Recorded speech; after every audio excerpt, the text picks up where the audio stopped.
बिस्मिल्लाहिर्रहमानिर्रहीम। अस्सलाम वालेकुम, गुड मॉर्निंग। सिटी एट 10 में मैं हूं आपकी मेज़बान सीमल हाशमी, इस दुआ के साथ कि आपका आज का दिन अच्छे तरीके से गुजरे। और आज तो मौसम भी खूब है, मौसम की हम बात करेंगे, लेकिन उससे पहले मोटर मालिकान को मैं मतवज्जो कराना चाहूँगी कि हुकूमत पंजाब की जानिब से महकमा एक्साइज एंड टैक्सेशन ने वार्निंग जारी की है। जिन्होंने नई गाड़ियाँ खरीदी हैं फौरी उसको रजिस्टर्ड कराएँ। गाड़ियों पर सिर्फ पंजाब हुकूमत की जारी करदा नंबर प्लेट्स का इस्तेमाल करें। विंड स्क्रीन पर स्टिकर लगाएं जो कि आपको महकमा एक्साइज एंड टैक्सेशन के डिपार्टमेंट से मिलेगा अगर आपने टोकन टैक्स अदा कर दिया है तो।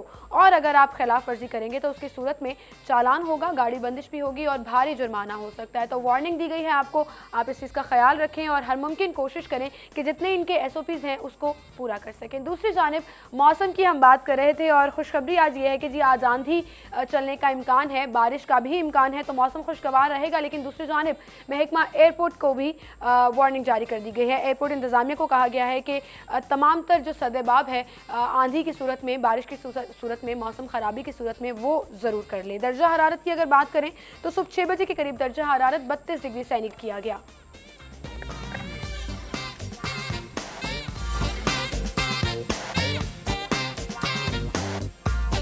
नौ बजे के करीब दर्जा हरारत 32 डिग्री सेंटीग्रेड और 12 बजे 34 डिग्री सेंटीग्रेड।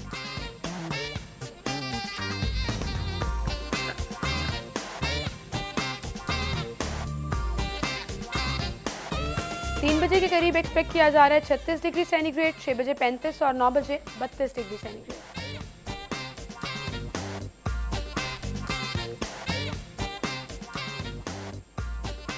और अब टुडेज इवेंट्स में आपको बताएंगे आज थिएटर प्ले होने जा रहा है रईस, जो कि शेक्सपियर के जो हवाले से अडॉप्ट किया गया है। गवर्नमेंट कॉलेज ड्रामा कंपनी जो है और कमेटी जो है वो इसको ऑर्गेनाइज कर रही है। वेन्यू है इसका Bukhari auditorium GCU Lahore. Timing है 6 बजे।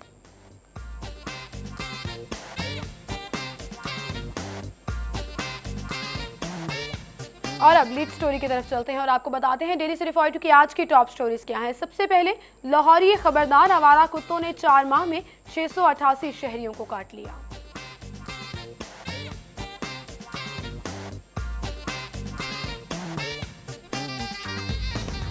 दूसरी टॉप स्टोरी, हुसैनाबाद का प्राइमरी स्कूल फिल्थ डिपो बन गया, ताउफुन से तालिबात में बीमारियां।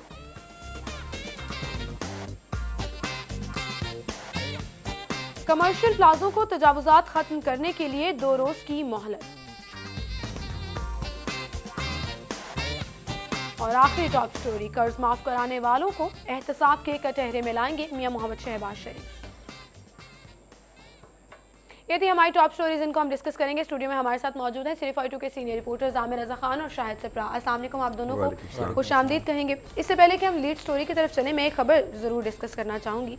हुसैनाबाद का जो प्राइमरी स्कूल है वो फिल्थ डिपो बना हुआ है, ताउफुन से तालिबात बीमारियों का शिकार हो रहे हैं। और अभी ब्रेकिंग न्यूज़ की कुछ देर कबल कि EDU एजुकेशन को मुअत्तल कर दिया गया है। इन तमाम मिसिंग फैसिलिटीज़ और ये जो लापरवाही की जाती है स्कूलों के हवाले से, उस पर सिमल तुम्हें पता है मेरी दुखती रख क्या है। मैं हमेशा एजुकेशन पे बात करता हूँ, हमेशा बात करता हूँ कि स्कूल की हालत जार, ये दानिश बना देना कुछ 1-2 मॉडल स्कूल्स बना देना ये हल नहीं था। हल ये था कि हम अच्छे ईमानदार लोग जो हैं उनको काम देते ताकि वो आकर स्कूल्स की हालत जार बेहतर बनाते। यहाँ पर बच्चों के पढ़ने का माहौल जो है, आप भी ये बात करती हैं, मैं भी करता हूँ, सिप्रा भी करता है, हम सब लोग ये बात करते हैं कि स्कूल्स में बुनियादी सहूलियात ही मुयसर नहीं है। अगर आपके पास वाशरूम्स नहीं है, आपके पास बैठने के लिए बेंचेस नहीं है, पंखे नहीं है, इन्वायरमेंट नहीं है, तो बच्चा क्या तालीम हासिल करेगा। लेकिन जो हुक्मरान हैं उनका ये मकसद ही नहीं है, वो बिल्कुल शोबाजियों की तरफ ज़्यादा हैं और जो काम की चीज़ें हैं उनकी तरफ उनका ध्यान कम है। यही वजह है कि हमारा एजुकेशन सिस्टम जो है वो डाउन से डाउन होता चला जा रहा है। हमारा जो सबसे ज़्यादा जहाँ पर तशहीरी मुहिम हो सके और वो पॉइंट्स हमारी जमात का जो सबसे ज़्यादा बदनाम बंदा होता है उसको हम वजीर लगाते हैं एजुकेशन का। ये देखें, आप शुरू करें ना, कहाँ से शुरू करेंगे? बिल्कुल सही। अभी ये परवेज़ अख्तर के मुअत्तल होने की खबर आई, मैं देख रहा था कि ऐसे है कि जैसे शायद लाहौरी अब सुख का सांस लेंगे, क्योंकि नया अच्छा बंदा आएगा और स्कूल्स की हालत जार को बेहतर बनाएगा। नहीं तो एजुकेशन का तो हमने बेड़ा गर्क कर दिया। एजुकेशन के हवाले से हमने कोई काम नहीं किया। मास है ये जो प्राइवेट अदारे हैं उनको कमाने का जरिया बनाया। माँ बाप जो है मजबूर हैं कि बच्चों को प्राइवेट स्कूल्स में, प्राइवेट कॉलेजेस में, प्राइवेट यूनिवर्सिटीज़ में दाखिल कराएं, क्योंकि आपका वो मेयार तालीम है ही नहीं गवर्नमेंट सेक्टर पर। शायद सिर्फ आप क्या कहोगे इस पर? अब इस स्कूल की ही अगर हम बात कर लें, फर्स्ट टूट फूट का शिकार, गंदा पानी, वॉशरूम्स नहीं है, किस तरह ऐसे माहौल में स्टूडेंट्स जो है वो एजुकेशन हासिल कर सकते हैं? देखें, ये लम्हा फिक्रिया है कि एक तरफ पंजाब गवर्नमेंट कहती है कि हमारी जो अव्वल तरजीह है वो उसमें तालीम शामिल है और उसके साथ सेहत शामिल है।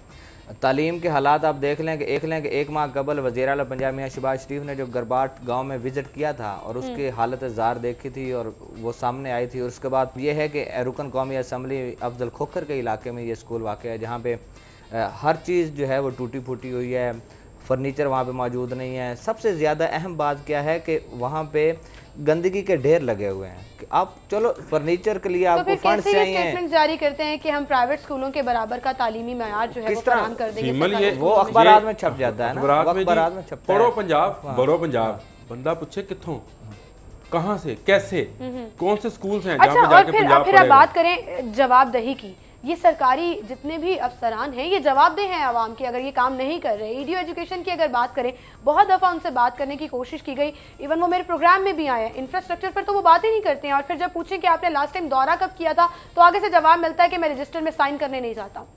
बिल्कुल ऐसे ही है, कोई तरीकेकार नहीं है। ये तो लाहौर है, शहर है, आप उसके मज़ाफ़ात में चले जाएंगे, अगर आप काम नहीं करें तो जवाब तो आपको देना पड़ेगा। ये जवाब इसलिए नहीं है कि हमारे यहाँ सिस्टम जो है वो फ्रॉम द टॉप जो है वो ख़राब हो चुका है। वो चाइनीज़ कहावत है ना जिसमें कहा गया कि मछली जो है अपने सर से गलना सरना शुरू होती है। तो ये वो सिस्टम है जो जिसके टॉप पर ऐसे बंदे बैठे हैं जो खुद को काबिल एहतसाब नहीं समझते, तो उनके मुतहत कहाँ काबिल एहतसाब समझेंगे। हमने अपने इस पाकिस्तान की जो अब 70 साल होने को जा रही है हिस्ट्री में कितने ब्यूरोक्रेट्स हैं जिनको सज़ा भी दी है, नहीं दी क्योंकि ये बच निकलते हैं, कमेटियां बनती हैं, तहकीकात होती है, कार्रवाई कोई नहीं होती। हमारे पास जो अवामी नुमाइंदे आते हैं वो उनकी अपनी बेचारों की एजुकेशन क्या होगी, वो जहाँ पे उनको ब्यूरोक्रेसी कहती है वो साइन करते हैं, बाद में कहा जाता है कि ये सियासतदान खा गए, लेकिन अगर देखा जाए तो बिल्कुल उसके साथ ही पैरेलल ब्यूरोक्रेसी भी चल रही है। वो ऐसे मजे से बच निकलते हैं उन साइंस की वजह से जो कि अनपढ़ जाहल। बिल्कुल सही। और बाय रूल अगर देखा जाए तो ब्यूरोक्रेसी को हमेशा वो पॉलिसीज बनानी चाहिए जो आवाम दोस्त होती है, लेकिन यहाँ पर हमेशा लगता है कि ये सियासतदानों की तरफ देखते हैं कि उनको क्या चीज़ सूट कर रही है, आवाम का फायदा जो है वो कहीं सोचा नहीं जाता। ईडीओ एजुकेशन मअतल हुए हैं जी, अब उससे जैसे आमिर भाई ने कहा कि एक उम्मीद की किरण ये निकली है कि अब लाहौरी शायद सुख का सांस ले सकेंगे, तालीमी मयार बेहतर हो सकेगा और शायद जो मिसिंग फैसिलिटीज़ हैं उनको एड्रेस किया जा सकेगा। अकमल सोमरू हमारे साथ मौजूद हैं, उनसे मजीद जानते हैं। अकमल सोमरू, ईडीओ एजुकेशन परवेज अख्तर को मुअत्तल कर दिया गया है। लाहौर शहर लाहौर मेट्रोपॉलिटन शहर है, यहाँ पर ऐसे स्कूल मौजूद हैं जहाँ पर मिसिंग फैसिलिटीज़ हैं। और मैं ये तस्वीर देख रही थी, हुसैनाबाद का जो प्राइमरी स्कूल है फिल्थ डिपो बना हुआ है, कैसे स्टूडेंट्स वहाँ पर एजुकेशन हासिल करते होंगे, क्या कहेंगे आप इस पर? जी सिमल, एक तो इसमें ये बात है कि लाहौर में इस वक्त 1260 से ज्यादा सरकारी स्कूल्स हैं जो बराह रास्त ईडीओ एजुकेशन के मातहत हैं, और इन स्कूलों की कारकर्दगी की रिपोर्ट और उसका पोल उस वक्त खुलना शुरू हुआ जब वज़ीर आला पंजाब ने खुद 1 महीना कबल करबाट स्कूल का अचानक दौरा किया और वहाँ पर कुछ भी नहीं था जो बच्चों को लाजमी तौर पर वहाँ फराहम करना चाहिए, चाहे वो क्लास का इंफ्रास्ट्रक्चर है, चाहे वहाँ पर बिजली है, पंखे हैं, लेबॉर्ट्रीज है, कुछ भी नहीं था। उसके बाद हमने सिटी 42 ने ही मुसलसल रिपोर्ट किया कि सुल्तान के में एक स्कूल था, वहां पर भी यही सूरत हाल थी, इमारत खस्ता हालत थी, उसको ताले लगाए गए, ग्राउंड में बच्चे बैठे हैं और वहां बैठकर पढ़ रहे हैं। इसी तरह कल भी जुनैद रियाज ने ये खबर दी कि जो हुसैनाबाद स्कूल है वहां पर भी यही सूरत हाल है। तो ये इस लाहौर जैसे शहर में इस तरह की सूरत हाल हो कि स्कूलों में बुनियादी इंफ्रास्ट्रक्चर नहीं है, तो सबसे पहला सवालिया निशान ईडीओ एजुकेशन की कारकर्दगी पर उठेगा। और ये वज़ीर आला पंजाब की तरफ से बराह रास्त ये फैसला किया गया है कि ईडीओ एजुकेशन को मुअत्तल किया जाए, क्योंकि लाहौर जैसे शहर में अगर स्कूलों में बुनियादी सहूलियात मौजूद नहीं है तो पंजाब के दीगर शहरों की तो बात बहुत दूर तक चली जाए। तो इसलिए ईडीओ एजुकेशन के खिलाफ कार्रवाई की गई है और इसका बुनियादी मकसद सिर्फ ये है कि जो स्कूलों की हालत है उसको बदलने में हमें एक ऐसा संजीदा ऑफिसर चाहिए जो खुद से दिलचस्पी लेकर स्कूलों की हालत बदले और वहां पर इंश्योर करे जो मिसिंग फैसिलिटीज है उन मिसिंग फैसिलिटीज में क्लासरूम्स में चाहे क्लासरूम्स की तादाद है, चाहे वहां पर फर्नीचर है या दीगर लेबॉर्ट्रीज की सहूलियात है, अगर यही स्कूलों में नहीं होंगी तो यकीनन जो है वो हुकूमत पर जो है वो एतराजात भी उठाए जाएंगे, हुकूमत की कारकर्दगी पर भी सवालिया निशान उठाया जाएगा कि तालीम में ये दिलचस्पी नहीं ले रहे, संजीदा नहीं है। इसलिए ईडीओ एजुकेशन के खिलाफ कार्रवाई की गई। मैं एक बात यहाँ पर कर दूं कि ईडीओ एजुकेशन परवेज अख्तर की जानिब से एक बात जो बार बार की जा रही थी कि इन 3 सरकारी स्कूलों की कारकर्दगी जब सामने आई तो मुतलका हुकाम के खिलाफ कार्रवाई भी अमल में नहीं लाई गई, बल्कि ईडीओ एजुकेशन ने अपने आप को बचाने के लिए नीचे डीईओ के खिलाफ कार्रवाई कर दी। हालांकि जिम्मेदार ये खुद है, डीईओ या दूसरे जो दीगर ऐसा तो हमेशा से ही होता है अकमल, ऐसा तो हमेशा से ही होता है कि बड़े लोग अपनी सीट बचा जाते हैं और छोटे लोगों के खिलाफ कार्रवाइयां शुरू हो जाती हैं।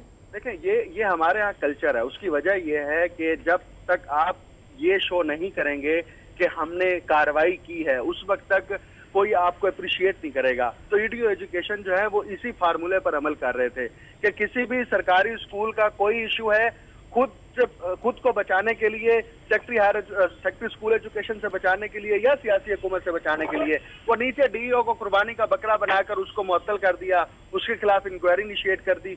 तो वो फिर बुनियादी मकसद ये है कि आपने अपने आप को बचाना है, और अपने आप को बचाने के लिए जूनियर्स को आप जो है वो रगड़ा भी लगाएंगे, और जो असल हदफ है कि स्कूलों की जो हालत है वो बदलनी चाहिए। देखें, लाहौर शहर में अगर ऐसे स्कूल मौजूद हैं कि जहां पर लोग ग्राउंड में बच्चे ग्राउंड में बैठकर पढ़ते हैं। शाहिद सिप्रा आपसे एक सवाल पूछना चाह रहे हैं। जी शाहिद सिप्रा।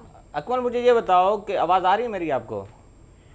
हाँ जी, बिल्कुल आ रही है जी। तो ये बताओ मुझे कि परवेज अख्तर 2 साल से, बल्कि आप तो कह रहे हैं कि मुख्तलिफ अदवार में उनको 5 साल हो गए थे लाहौर में अपॉइंट हुए, क्या ये अब पंजाब गवर्नमेंट एजुकेशन को सीधा करने जा रही है, या ये सिर्फ हुआ है कि जाती उमरा के करीब, वज़ीर आज़म सेक्रेटेरिएट के करीब एक स्कूल जो है वो हाईलाइट होता है, इंटो पर स्टूडेंट पढ़ते हैं, उसके खिलाफ कार्रवाई करते हुए ईडीओ को मुअत्तल किया गया है?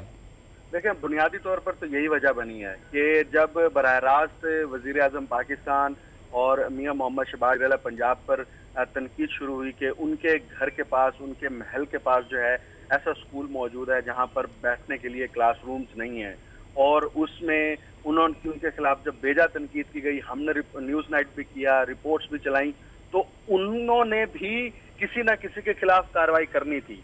अब इस हवाले से जो इब्तिदाई तौर पर फिर ये मेरिट पे तो ना सस्पेंड हुए ना, फिर तो सियासत की नजर हुए है कि वज़ीर आज़म पाकिस्तान के जो इसमें दो पहलू हैं। एक तो ये है कि स्कूलों की हालत के ऊपर हम मुसलसल रिपोर्ट्स करते रहते हैं, पहले कभी भी इस हद तक सख्त कार्रवाई नहीं की गई।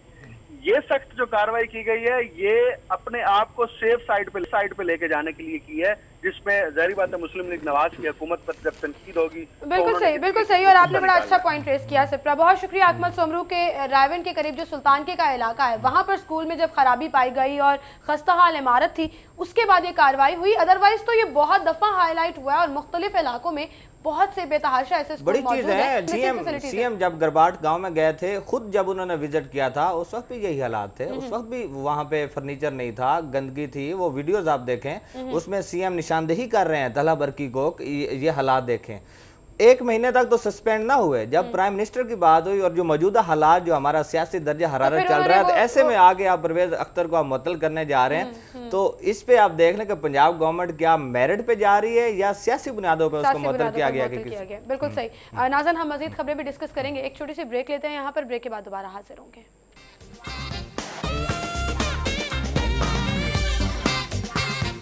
वेलकम बैक नाज़न, खबरों का सिलसिला हम आगे बढ़ाएंगे और अब लीड स्टोरी डिस्कस करेंगे। लाहौरी खबरदार रहें क्योंकि 4 माह में 688 शहरियों को आवारा कुत्तों ने काटा और इसके लिए कोई सद्देबाब और कोई इंतजाम प्रॉपर तरीके से नजर नहीं आ रहे डिस्ट्रिक्ट गवर्नमेंट की जानिब से। मुझे इस स्टोरी के अंदर मतलब कुछ ऐसा झोल है जो कि शायद थोड़ा सा रिसर्च वर्क जो है वो बाकी रह गया था। ये वो केसेस हैं जो कि हॉस्पिटल्स में रजिस्टर्ड हुए हैं, जो प्राइवेट क्लिनिक्स पे जाते हैं, जो लोग रिपोर्ट रजिस्टर नहीं होती, कुत्ता काटता है तो उस हद तक वो उसका इलाज नहीं करा पाते हैं, उनकी इसमें बिल्कुल शमूलियत नहीं है। एक तो खबर में ये कमी है। दूसरा, मैं ये समझता हूँ कि ज़िला इंतज़ामिया जो कार्रवाई करती है वो भी बिल्कुल सरसरी और ऐसे ही है जैसे कि हमारी आंखों में धूल जो की जाती है। चंद पोश इलाकों में कार्रवाई की जाती है, कुत्तों को मारा जाता है और फिर उसके बाद इस काम को ख़त्म कर दिया जाता है। जो कुत्ते, ये आवारा कुत्ते हैं, इनकी नर्सरी है बिल्कुल पसमानदा इलाकों के अंदर। ये वहाँ पर पलते हैं, यहाँ पर पनपते हैं और फिर ये शहर में फैलते हैं। उसकी तरफ कोई तवज्जो, क्योंकि उनकी तरफ तो कोई भी तवज्जो देने को तैयार नहीं। नाम सब उनका लेकर वोट हासिल करते हैं, गरीब का नाम लेकर वोट हासिल किए जाते हैं, बट वो उन इलाकों के जो मसाइल हैं उनको हाईलाइट नहीं किया जाता है। तो ये एक मैं ये समझता हूँ, हमारी ये जिम्मेदारी है कि इस पर कैंपेन चलानी चाहिए। ये बहुत बड़ा मसला बनता जा रहा है। ये आवारा कुत्ते इस शहर का बहुत बड़ा मसला बन गया। शहरी सुबह को रात के औकात में निकल नहीं पाते हैं। जगह जगह ये आपका इस्तेकबाल करते हैं और इस बुरे तरीके से करते हैं कि खौफ के मारे शहरी जो है वो अब बच्चे हमारे बाहर खेलते हैं, हमारे पास पार्क्स नहीं है, कहाँ खेलेंगे, वो इन्हीं इलाकों गलियों मोहल्लों में खेलेंगे, वहीं पर ये कुत्ते भी साथ खेल रहे हैं और काट रहे हैं लोगों को। इस पर किसी की तवज्जो नहीं है। खुदारा अगर खादमे आला खुद को खादमे आला समझते भी हैं, किसी ने नाम रखा हुआ है इन्होंने अपना, अगर समझते भी हैं तो इस तरफ भी तवज्जो दें, हर तरफ तवज्जो दें तो इस तरफ भी तवज्जो दे लें कि ये आवारा कुत्ते जो हैं इनका खात्मा कैसे मुमकिन है। पसमानदा इलाके से शुरू करें, देख लीजिएगा शहर। अच्छा सिप्रा साहब, ये मुमकिन है पसमानदा इलाके से? आपको लगता है, उम्मीद है कि शुरू करेंगे, ज़िला इंतज़ामिया को इक़दाम करेगी या इस खबर को वो सीरियस तरीके से लेंगे कि सिर्फ 4 माह में 488? चलें इस चीज़ को मान भी लें कि बहुत से प्राइवेट जगहों पर चले जाते हैं, बहुत से केसेस रजिस्टर्ड नहीं होते, स्टिल जो रजिस्टर्ड हैं उनकी तादाद भी कुछ कम नहीं है। मुझे तो ये खबर मज़ेदार तब लगती कि अगर ये छपा होता कि इतने कुत्ते जो हैं उन्होंने तल्फ कर दिया डिस्ट्रिक्ट गवर्नमेंट ने। ये तो खबर आई कि इतने लोगों को काट लिया। जिस तरह आमिर भाई कह रहे हैं कि खादिम आला, अगर खादिम आला ने सारे काम करने तो नीचे आपके बाकी लोग क्या कर रहे हैं? डिस्ट्रिक्ट गवर्नमेंट DCO क्या कर रहा है, आपके TMA जो हैं वो क्या कर रहे हैं? बेसिकली तो डिस्ट्रिक्ट गवर्नमेंट का ये काम है कि आप मुख्तलिफ इलाकों में ऑपरेशन करें। मुझे याद है को 5-6 महीने पहले आसिफ जाफरी ने एक खबर दी थी कि इतने कुत्तों को जो है वो ग्रीन टाउन और टाउनशिप में जो है वो तल्फ कर दिया गया है और वहाँ पे उनको ख़त्म कर दिया गया। उसके बाद आज तक कोई कंपेन नजर नहीं आई डिस्ट्रिक्ट गवर्नमेंट की जानिब से कि किसी जगह पे उनको मारा सही, मतलब सही कहा आपने कि इस इशू को जो है वो सीरियसली लेने की ज़रूरत है और फिर उस हवाले से जो है वो इकदाम करने की ज़रूरत है। अगली हमारी खबर, कमर्शियल प्लाजों को तजावुज़ात ख़त्म करने के लिए 2 रोज़ की मोहलत दी गई है और ताजरों ने भी यकीन दहानी कराई है कि हम तजावुज़ात ख़त्म करें। ये ख़त्म नहीं हो सकती, पॉसिबल ही नहीं है आपका, किस तरह आप ख़त्म कर सकते हैं? अब मेन बुलेवार्ड की तरफ सिर्फ जा रहे हैं, बाकी शाहराहें भी हैं, आप वहाँ पे जाएं जहाँ पे ज़्यादा है। चलें ठीक है, मेन बुलेवार्ड पे आप जा रहे हैं, गौरीगा सेंटर है, राजा सेंटर है, सारी चीज़ें हैं वहाँ पे इतने तजावुज़ात नहीं है। वहाँ पे तजावुज़ात क्या हैं? सिर्फ पार्किंग की तजावुज़ात है। पार्किंग माफिया ने वहाँ पे कब्जा जमाए रखा है। सर्विस लेन में उन्होंने मोटरसाइकिल और गाड़ियों की पार्किंग बना रखी है, वो पार्क कर देते हैं। असल तजावुज़ात क्या हैं कि वो जहाँ पे आपके ठेले लगे हुए हैं, जो आपकी रेहड़ियाँ हैं, जब कोई छुट्टी होती है शहर लाहौर में या कोई ऐसा इवेंट आता है, तो जब मार्केट्स बंद होती हैं तो तब आपको शहर में पता चलता है कि आपकी शाहराएं जो हैं वो 3-3, 4-4 लेन चौड़ी हैं। रूटीन में आप जाएं अंदरून शहर की तरफ तो आपको सिंगल लेन नजर आ रही होती है। बात आ गई कि पोश इलाकों में कार्रवाई करें, शहर जो है वो नेगलेक्ट हो रहा है। आलम मार्केट की बात कर लें, आप वहां जाएं, मैं वही बात 3 घंटे से पहले वहां से बाहर नहीं निकल सकते, आपको सिंगल लेन। हमने जरा ज्यादा मुश्किल काम को कर देते हैं। हमने रंगमहल चौक में पार्किंग प्लाजा बनाया है जिसको डी पार्किंग प्लाजा कहते हैं। उसके नीचे क्या किया, उसको पार्किंग प्लाजा को सिर्फ पार्किंग प्लाजा होना चाहिए, उसके नीचे दुकानें बना दी। 10 फुट की दुकान बेची, उसने साथ 40 फुट की जगह रोड की ले ली, तो क्या फ़र्क पड़ा उससे? तो ट्रैफिक मजीद ब्लॉक होना शुरू हो गई। अभी भी चले जाए, कोई चला जाए, कोई हुकूमती नुमाइंदा, कोई अफसर, कोई जाके चला जाए, तस्वीर बना के देख ले कि उसने 40 फुट जगह ली है या नहीं ली है। 10 फुट की उसने दुकान खरीदी है। अब ये कज़ाफ़ी स्टेडियम है, कज़ाफ़ी स्टेडियम के बाहर आपने दुकानें बना दी, कमर्शियल कर दिया। वो 10-10 फुट की दुकान है और उसके आगे 60-60 फुट वो जो है वो गवर्नमेंट का लिए बैठे हैं और वो काम कर रहे हैं। कोई रोकने वाला नहीं, कोई पूछने वाला नहीं। ये सिर्फ पोश इलाकों तक मेरा ख्याल है ऑपरेशन किए जाते हैं, बाकी पसमानदा इलाकों की तरफ कोई जानने वाला, कोई तवज्जो नहीं दिया जाता। बिल्कुल सही, बहुत शुक्रिया आमिर भाई और शाहिद सिप्रा, आप हमारे साथ मौजूद थे। नाज़रीन, इसी के साथ हम यहाँ पर एक ब्रेक लेंगे, ब्रेक के बाद आप हेडलाइंस जान सकेंगे और उसके बाद प्रोग्राम में दोबारा हाजिर होंगे। और आपने कहीं जाना नहीं, क्योंकि अभी तो हमारा सेगमेंट भी रहता है मेरा शहर लाहौर, जिसमें हम शहर लाहौर की बात करेंगे। हमारे साथ रहिएगा।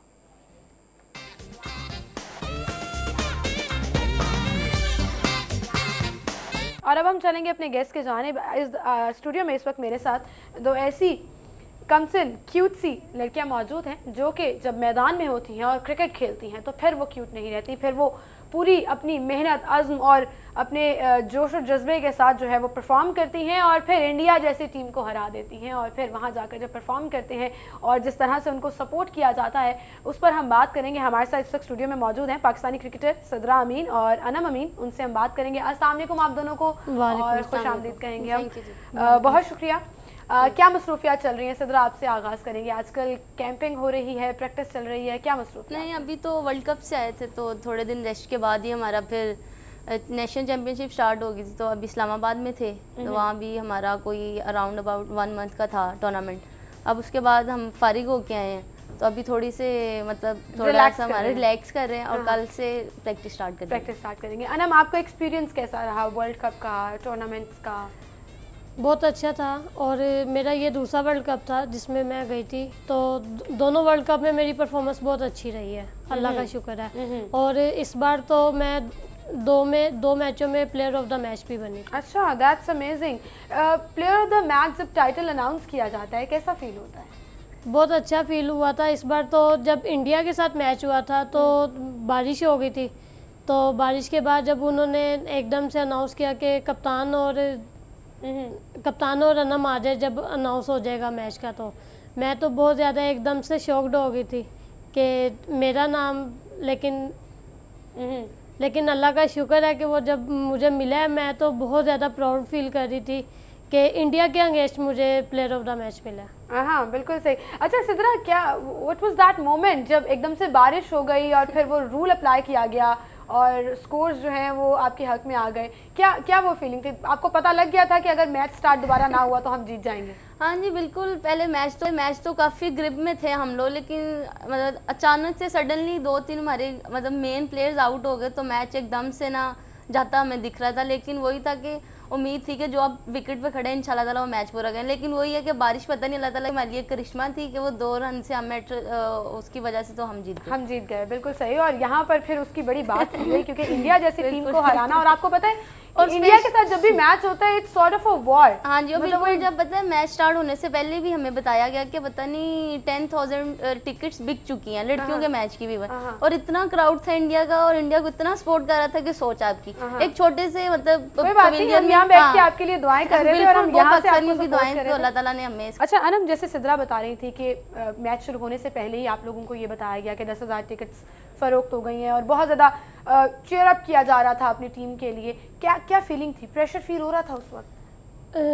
तो जाहिर बात है जब इतना क्राउड हो तो थोड़ा बहुत इंसान के दिल में आ भी जाता है। और मैं तो बॉलिंग में अटैक कर रही थी, तो एकदम से मुझे इतनी पीछे से आवाज़ें आ रही थी, लेकिन मैंने दिल में ये सोचा, मैंने कहा कि आज करके जाना जो मर्जी हो, आज छोड़ना नहीं इंडिया को। तो बस अल्लाह का शुक्र है कि वो उसमें मेरी बॉलिंग बहुत अच्छी हुई थी। अच्छा सिद्रा, क्रिकेट में मतलब नॉर्मली लड़कियां जो हैं वो स्पोर्ट्स की तरफ कम आती हैं और या फिर फैमिली सपोर्ट उस तरह से नहीं होती, आपकी फैमिली ने सपोर्ट किया आपको इस प्रोफेशन के लिए? मुझे लगता है जो हमारा आगे जाने का मेन वो जो एसेट है ना वो हमारी फैमिली ही थी। अगर फैमिली की तरफ से देखा जाए तो शुक्र अल्लाह के उन लोगों ने कभी भी रोका नहीं। माशाल्लाह मेरे भाई भी 4-5 हैं तो कभी भी नहीं उन्होंने रोका। अम्मी भी और अब्बू भी काफ़ी सपोर्ट करते थे, और लगता कि आगे जाने का हमारा जो मेन है सारी फैमिली ही थी जिन्होंने इतना पुश किया। उसके बाद फिर हम कॉलेज लेवल पे, स्कूल लेवल पे हमने जो मेन क्रिकेट स्टार्ट किया दोनों ने इवन कनेट से स्टार्ट किया।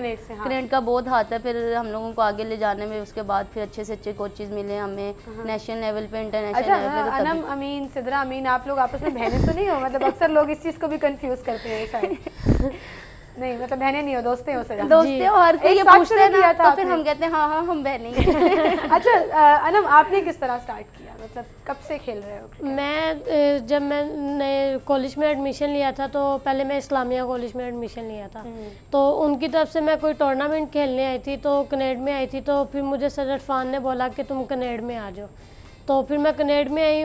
मैं 2 साल कनेड में खेली, फिर मैं पाकिस्तान में। अच्छा, सिर्फ वो खेलने के लिए आप कनेड में आए थे या एजुकेशन भी यहाँ पर ट्रांसफर करा ली थी? एजुकेशन भी करवा ली। अच्छा, मतलब कनेड में एडमिशन ले लिया? जी, एडमिशन ले लिया था मैंने। अच्छा, फिर उसके बाद? तो फिर मैंने 2 साल मेहनत की बहुत ज़्यादा, तो अल्लाह का शुक्र है मुझे उसका फल भी मिला मेहनत का। फिर मैं पाकिस्तान टीम में आई, तो वो यानी कि कनेड से ही मैं भी जो है ना कनेड में प्रैक्टिस करती, सब कुछ कनेड से। अच्छा, कनेड से बहुत टैलेंट बाहर निकलता है, शायद वो उस चीज़ को पॉलिश बहुत अच्छे तरीके से करते हैं या अपॉर्चुनिटीज़ बहुत ज़्यादा प्रोवाइड करते हैं। अच्छा सिद्रा, अक्सर लोगों का एक एम होता है ना, आपका बचपन सेम था कि आपने क्रिकेट, क्योंकि आपने बताया माशाल्लाह 5 भाई हैं आपके, तो भाइयों के साथ हर वक्त क्रिकेट खेलते रहते थे?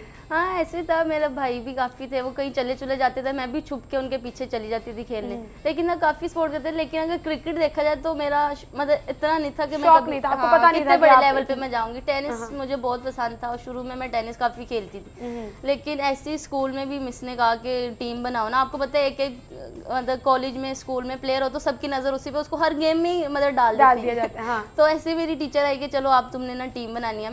मेरी भी ग्रुप्स की लड़कियाँ थी 7 से 8, मैंने उन्हें पकड़ पकड़ा, 2-4 महीने लड़की निकाली, तो हम ऐसी टूर्नामेंट भी जीत गए। अच्छा। स्कूल टूर्नामेंट भी जीत गए। फिर उसके बाद सेम सर इरफान ने कहीं देखा खेलते वक्त, तो उन्होंने मुझे फ़ोन भी किया। मेरा बिल्कुल भी दिल नहीं था कनेट भी आने का, मैंने तो वादत कॉलेज में एडमिशन ले लिया था। अच्छा। इन्होंने इतना फोर्स किया, आओ आओ तुम प्लेयर अच्छी हो। खैर फिर आके फिर जो मेरा फिर मेन फोकस बना, फिर जो मैं ना फुल फोकस है ना क्रिकेट में कुछ करने के लिए, फिर मैंने कनेट से स्टार्ट किया। अच्छा, इनफ प्लेटफॉर्म्स हैं उन लड़कियों के लिए जो स्पोर्ट्स में आना चाहती हैं, जो क्रिकेट में आना चाहती हैं? अनम, आपने किस तरह से देखा, मतलब आराम से अपॉर्चुनिटीज़ मिल गई आपको? क्योंकि जिस लेवल पर माशाल्लाह अभी आप दोनों हो, दैट इज़ द टॉप, मतलब आप पीसीबी के अंडर, आप नेशनल इंटरनेशनल टीम का हिस्सा हो, सो क्या आसान है वहाँ तक का सफ़र? मेरा तो ये कहना कि पाकिस्तान टीम में जाना आसान है, वहाँ पे जगह बनाना बहुत मुश्किल है। तो अपनी वो जगह के लिए हर टाइम जो है ना हमें वो हर मैच में परफॉर्म करना बहुत ज़रूरी होता है कि इस मैच में परफॉर्म करना है, इस मैच में परफॉर्म करना है। तो वो परफॉर्मेंस की बेस पे जो सब कुछ होता है, लेकिन ये है कि परफॉर्मेंस जब से दी है तो टीम में हूँ उसका उसका और वो परफॉर्मेंस जो है वो देते रहना ज़रूरी है, क्योंकि बहुत ज़रूरी है। अपनी पोजीशन सस्टेन करने के लिए आपको कॉन्टिन्यूस परफॉर्मेंस देना पड़ेगी। बिल्कुल सही। अच्छा सिद्रा, फर्स्ट टाइम आपने कौन सी इंटरनेशनल टीम के साथ मैच खेला था? फर्स्ट मैच आपका जो एज अ इंटरनेशनल प्लेयर? मेरी भी आप लक की समझ लें कि मैं लक पे सिलेक्ट हुई थी। हमारी ना बड़ी मेन सीनियर प्लेयर थी नैन आबदी, वो इंजर्ड हो गई थी ना, तो फिर उसकी जगह मुझे अनाउंस किया कि आप जा रहे हो टीम के साथ। तो टीम अनाउंस हो चुकी थी, तो मेरा फर्स्ट टूर श्रीलंका का था। उससे पहले नहीं, पहले मैं थी स्क्वाड में थी, मतलब रिजर्व में थी, लेकिन मैं टीम में नहीं थी। ऐसे था, टीम अनाउंस हो चुकी थी। तो हमारी काफ़ी मोस्ट सीनियर प्लेयर थी नैन आबदी, तो वो इंजर्ड हो गई। तो अचानक से ऐसे कैंप्स में ना नेट्स हो रहे, तो सारी सिलेक्शन कमेटी बैठी, मिस बुशरा भी आई, तब मिस बुशरा थी हमारी चेयरपर्सन, तो वो आई, तो उन्होंने अनाउंस किया कि सिद्रा आप टीम के साथ जा रहे हो। तो एकदम से मेरी आंखों में आंसू, तो मुझे समझ नहीं आया कि मैं क्या करूँ। अभी तो मैं अंडर 19 भी थी तब। अच्छा। 19 थी, तो फिर मेरा टूर लग गया। फिर फर्स्ट टाइम मैं श्रीलंका ही गई थी, तो वहाँ खेल के आए थे, और फिर सीरीज भी वो लोग हम जीते थे। अच्छा, सीरीज जीत गए थे। उसमें आपकी परफॉर्मेंस कैसी रही? उसमें मेरी परफॉर्मेंस अच्छी थी।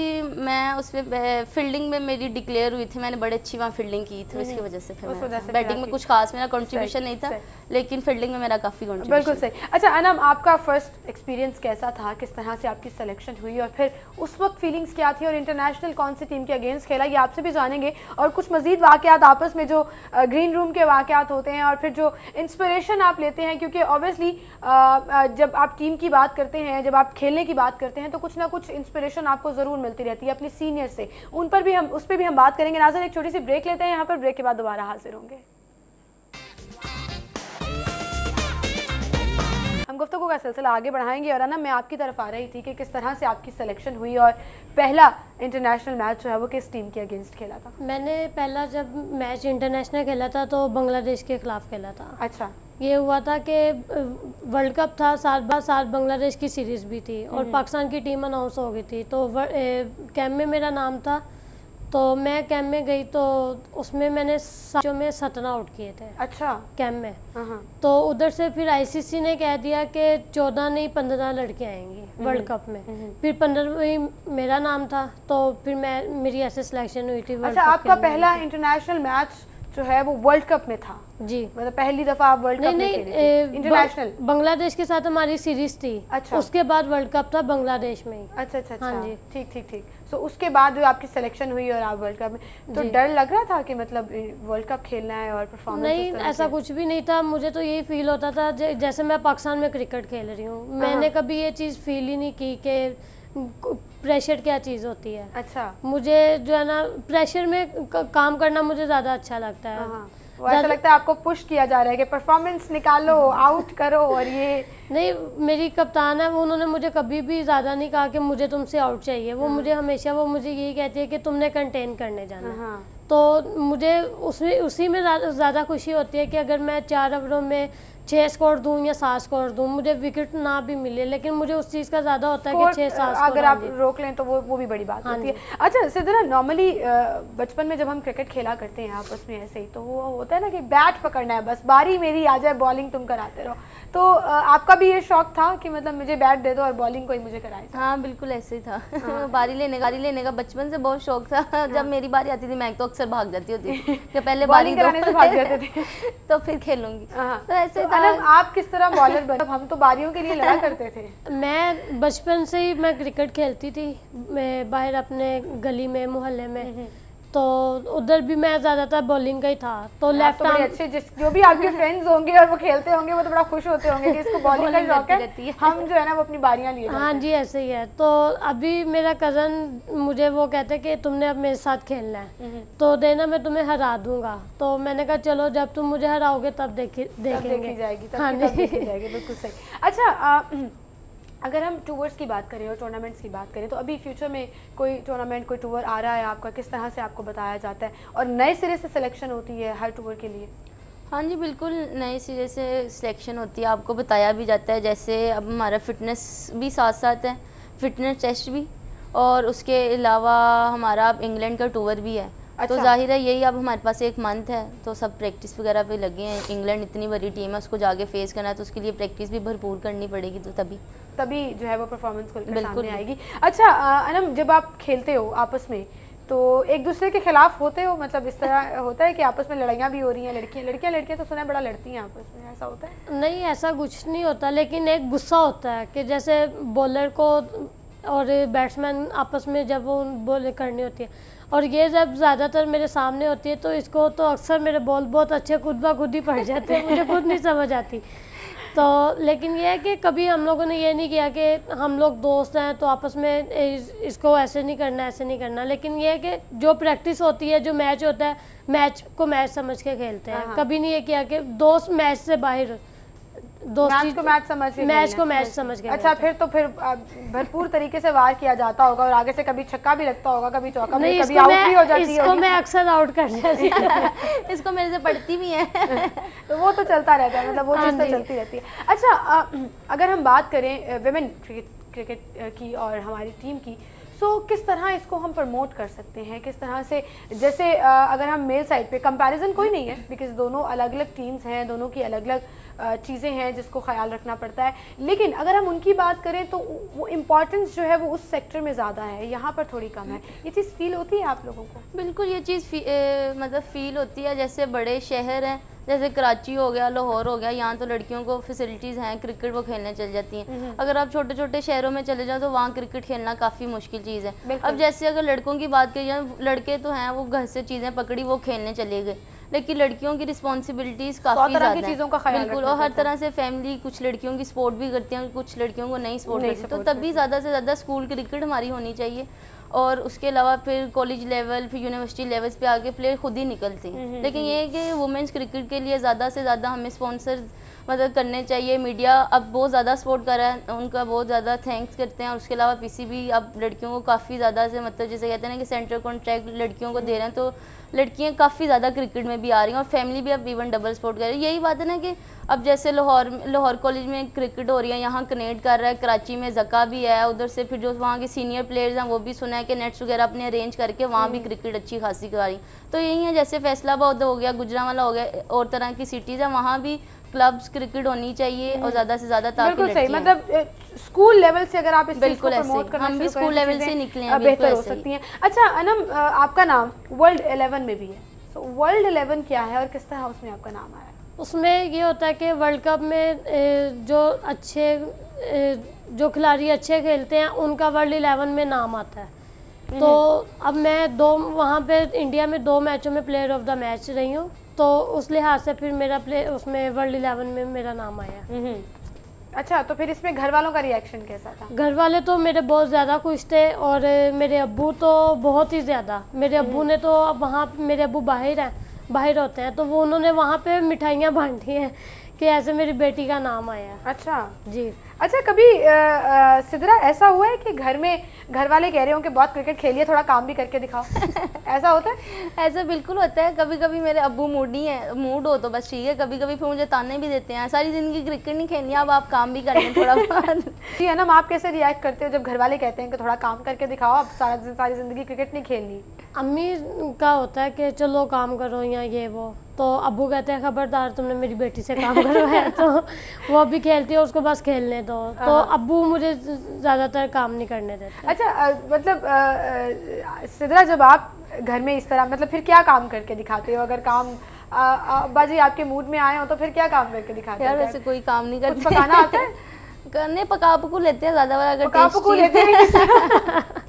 ये जिस तरह आपने कहा है ना, वी ऑल कैन इमेजिन कि आप किस तरह का खाना पकाते होंगे। हाँ बिल्कुल ऐसे समझ ले, अभी खा लेते हैं। हाँ, वैसे तो कुछ गुजारा बनाते चल नहीं, जाता है। लेकिन गुजारा लाइक हाँ, वो ज़रूरी होता भी है। अच्छा, लड़कियों में तो बड़ी नज़ाकतें होती हैं, बड़ी मैंने अपना हेयर कट कराना है और मेकअप कराना है, और आप इस चीज़ का ख्याल रखते हो? मतलब हाँ जी बिल्कुल, क्रिकेट में तो बिल्कुल टाइम नहीं मिलता, लेकिन जब हमारे वहाँ भी फंक्शन वगैरह होते हैं तो तैयार वगैरह होते हैं। उसके अलावा फिर जब हमारे फैमिली फंक्शन होते हैं उस पर प्रॉपरली लड़कियों वाले कपड़े शपड़े पहन के जाते हैं हम। अच्छा, बड़ा ये आपने ना बड़ा उससे कहा कि लड़कियों वाले कपड़े शपड़े पहन के जाती हैं, मतलब नॉर्मली जो है वो फिर मतलब थोड़ी सी वो आ जाती है ना कि आपको you need to look tough, आपको टफ दिखने के लिए फिर वो थोड़ा रिलैक्स होना पड़ता है और थोड़ा कैजुअल भी होना पड़ता है। बिल्कुल ऐसे। अच्छा अनम, आप में ज़रा मुझे कम ही लग रहा है क्योंकि आपने हेयर कट भी जो है ना वो बॉयश कराया हुआ है, तो शौक है फैशन करने का, चीज़ों का ख्याल रखने का? नहीं, ऐसा कुछ नहीं है, लेकिन टाइम भी तो ज़्यादा नहीं मिलता कि जो इंसान हमारा ध्यान इस तरफ आए। हाँ, अब ज़्यादातर तो कैंप में होते हैं तो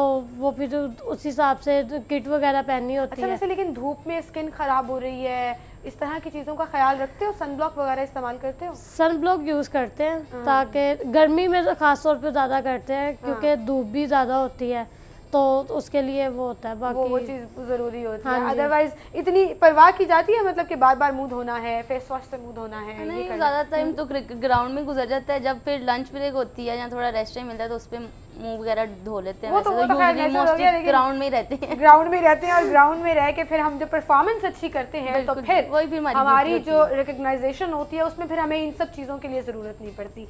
thank you so much Sidra और अनम, आप दोनों हमारे साथ मौजूद थे। Good luck for England tour and I really hope कि आप इसी तरह से परफॉर्म करो, और उनकी टफ टीम है तो हमारी शेरनियां जो हैं वो जाके परफॉर्म करेंगी और उनको टफ टाइम देंगी। Thank you so much for coming. इसी के साथ नाज़रीन यहाँ पर हम एक ब्रेक लेंगे, ब्रेक के बाद दोबारा हाजिर होंगे।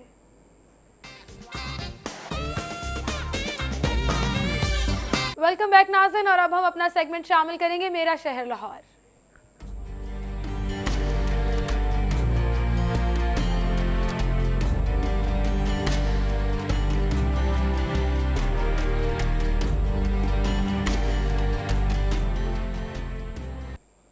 और मेरा शहर लाहौर में आज का हमारा टॉपिक रहेगा कलाए लाहौर में जो बानी लाहौर की समाधि है, उस हवाले से उस पर हम बात करेंगे। वो किसकी समाधि है, कौन थे वो और किस तरह से उन्होंने लाहौर को जो है उसके फाउंडर कहलाते हैं। हमारे साथ स्टूडियो में मौजूद हैं राव जावेद इकबाल साहब, उनसे अस्सलाम वालेकुम राव साहब, क्या हाल चाल है आपके? राव साहब, समाधि जो कला लाहौर में मौजूद है बानी लाहौर की, इस हवाले से बताइएगा क्या है? एक तो ये कि जो समाधि लफ्ज़ है ये हिंदू, जिस तरह से हम मुसलमानों की कब्र कहलाती है, इसी तरह से इनके जो प्रोमिनेंट लोग होते हैं उनको जलाने के बाद ये उनकी जो राख है उसको एक निकाल किसी जगह पे दफन करके और उसके ऊपर एक टॉम टाइप जो है, एक मकबरा टाइप एक इमारत बनाते हैं। अच्छा। उसको समाधि कहा जाता है। अच्छा।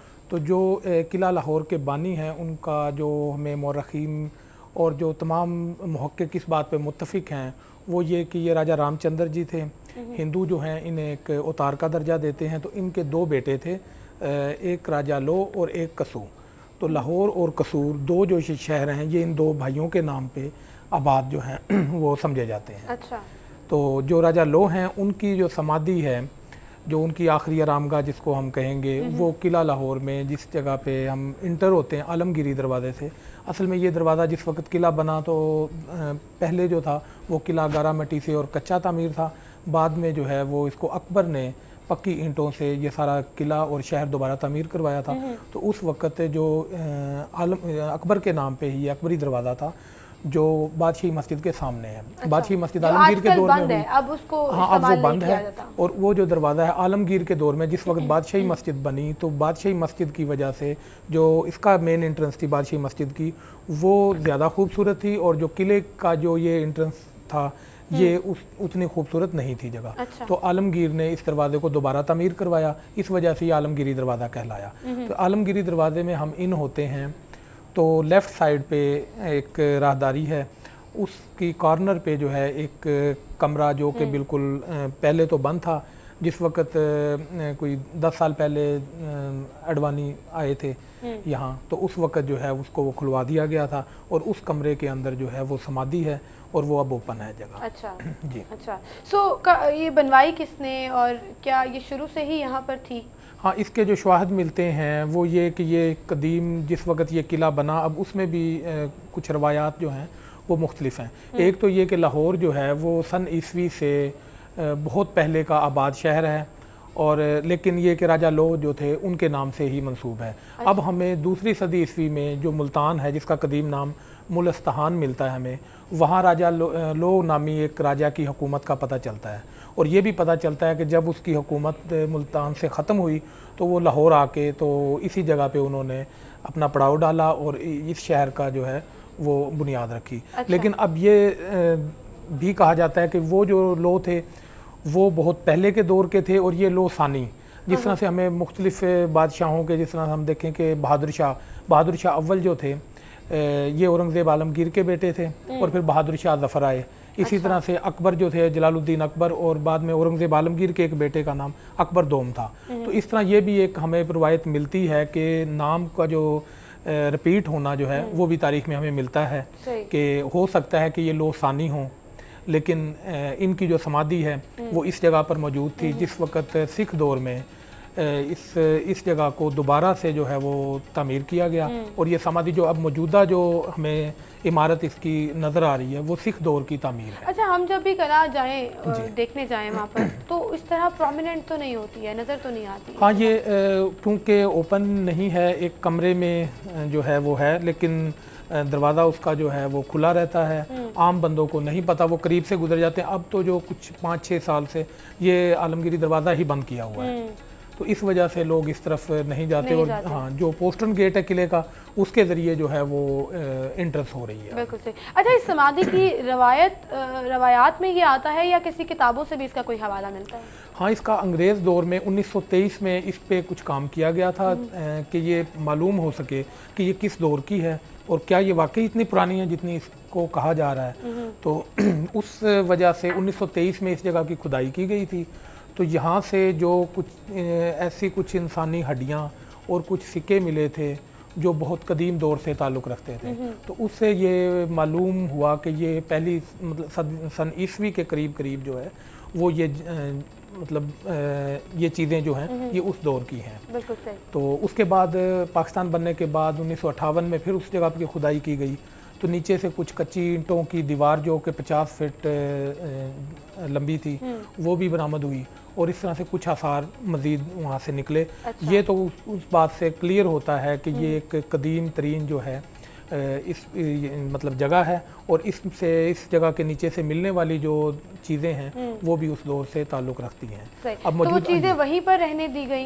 क्योंकि अगर वो वहाँ पर ना रहती तो फिर तो समाधि का मकसद ख़त्म हो जाएगा ना? नहीं, समाधि की जगह पे खुदाई नहीं की गई थी, उसके करीब की गई थी, उसके करीब की गई थी। तो अब जो है ये क्योंकि बंद थी तो ये तकरीबन 10-12 साल पहले इसको खोल दिया गया, और इसकी दोबारा जो है वो इसको जो है मरम्मत किया गया, और अब इसकी छत जो है वो एक दोबारा से बनाई है जिससे धूप और रोशनी भी अंदर जाए। वो एक जिस तरह से एक कलर आईना टाइप जो है ना वो लगाया गया है। अच्छा, और दूसरा ये कि इसकी टोटल जो है वो इस पे प्लस्तर और उस तरह से करके चूने से मतलब वो उसको दोबारा से रेनोवेट किया गया है, और वो अब प्रोमिनेंट है, मतलब अगर लोग वहाँ पर जाएं तो वहाँ पर जाने की इजाज़त है? हाँ, क्योंकि आलमगीरी दरवाज़ा बंद है, और दूसरा ये लेकिन अगर कुछ जिस तरह अभी लोग बहुत से प्रोग्राम सुन रहे हैं तो अगर वो देखना चाहते हैं तो वो जा सकते हैं आलमगीरी दरवाजे जा सकते हैं, क्योंकि वहाँ सिक्योरिटी का है मामला, और गार्ड जो है वो फोर्ट के खड़े होते हैं, उनको बता के तो फिर जाया जा सकता है। दूसरा इसका जो रास्ता है ऊपर से, ये क्योंकि ये ना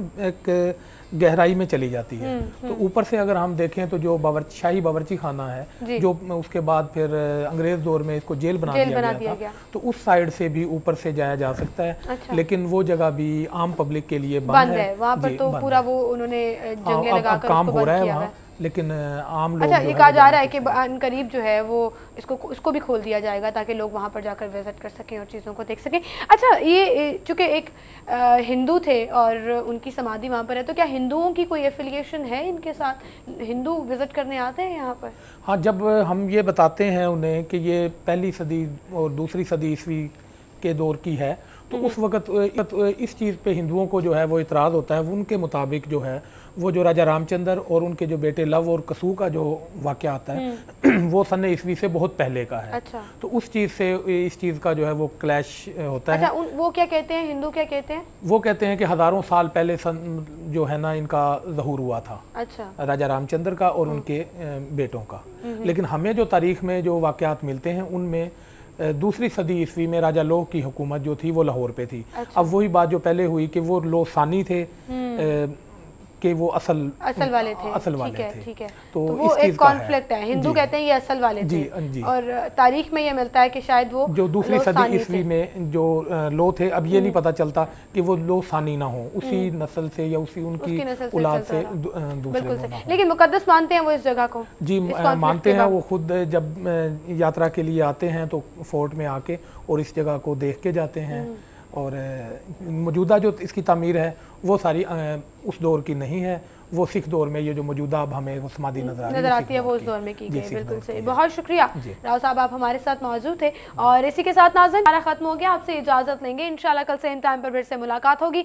अपना बहुत सा ख्याल रखिएगा, ईमेल कीजिएगा, ज़रूर फीडबैक दीजिएगा। cityfoy2.tv पर जाकर इसको आप देख भी सकते हैं दोबारा से अगर आप देखना चाहते हैं। फेसबुक पेज ज्वाइन कर सकते हैं www.facebook.com/city10।